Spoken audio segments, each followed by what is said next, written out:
Hello everyone, welcome to our channel Computer Study Zone. Data analysis series हम start कर रहे हैं जिसमें हम डिफरेंट टॉपिक कवर करेंगे जो इस सब्जेक्ट में आते हैं। सबसे पहले हम यही समझेंगे कि डेटा एनालिसिस क्या होता है। देखिए, हमारे पास डिफरेंट टाइप का डेटा हो सकता है, जैसे मेडिकल डेटा हुआ, किसी कंस्ट्रक्शन से रिलेटेड डेटा हुआ या अपने इंस्टीट्यूट का डेटा हुआ। इन सभी का जो डेटा होता है ये रॉ डेटा होता है या अनस्ट्रक्चर होता है।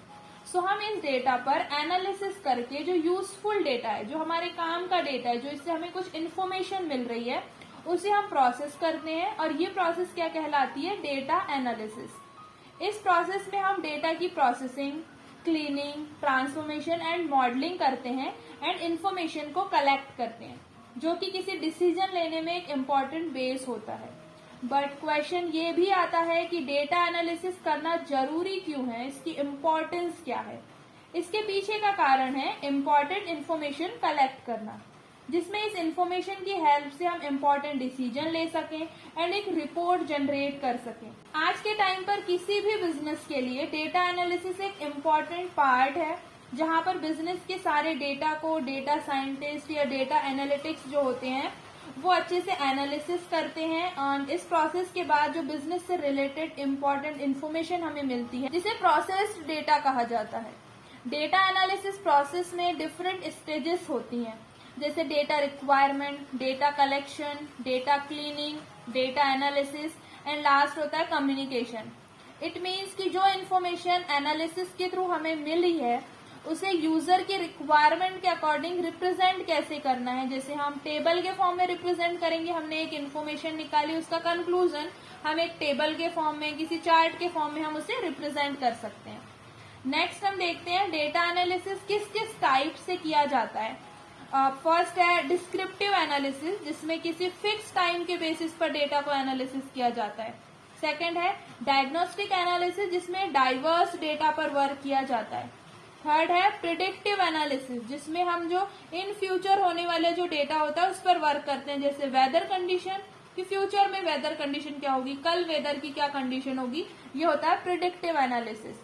फोर्थ आता है पर्सपेक्टिव एनालिसिस। इसकी हेल्प से ये पता लगाया जाता है कि प्रेजेंट सिचुएशन में किसी प्रॉब्लम के सॉल्यूशन के लिए हम क्या बेटर डिसीजन ले सकते हैं, क्या अच्छा डिसीजन हो सकता है। अब हम बात करते हैं डेटा एनालिसिस के एडवांटेजेस क्या हैं। तो फर्स्ट आता है इम्प्रूव डिसीजन मेकिंग, कि आप किसी भी डिसीजन मेकिंग को इम्प्रूव कर सकते हो। उसके बाद आप और क्या कर सकते हो, इफेक्टिव मार्केटिंग कर सकते हो, इससे मार्केटिंग और इफेक्टिव हो सकती है। कस्टमर की जो सर्विस आप प्रोवाइड कर रहे हो उससे और एनालिसिस अगर से हम कर लें तो कस्टमर को हम क्या और बेटर प्रोवाइड कर सकते हैं, ये भी हम इसकी हेल्प से कर सकते हैं। नेक्स्ट आता है, अब एडवांटेज हो गया, अब बात करते हैं एप्लीकेशन, जो आपको पता होना चाहिए कि हम डेटा एनालिसिस कर रहे हैं बट इसके एप्लीकेशन कहाँ है। बिजनेस ऑर्गेनाइजेशन में, ठीक है, सिक्योरिटी में, ट्रांसपोर्टेशन में, अगर से कोई फ्रॉड या रिस्क डिटेक्शन है वहां पर, किसी सिटी प्लानिंग में, हेल्थ केयर में जनरली इसका यूज आप देख सकते हो, डिजिटल एडवर्टाइजमेंट में इसका यूज किया जाता है। सो ये डिफरेंट एप्लीकेशंस हैं डेटा एनालिसिस के। आई होप कि हमने डेटा एनालिटिक्स के जो स्मॉल स्मॉल टर्म्स हैं उसे एक शॉर्ट उसमें कवर किया है, और बेसिक आपको अगर से पता है डेटा एनालिसिस में आपके ये मेजर पॉइंट्स है, ये की पॉइंट्स है, जिससे आपको डेटा एनालिसिस समझने में हेल्प होगी।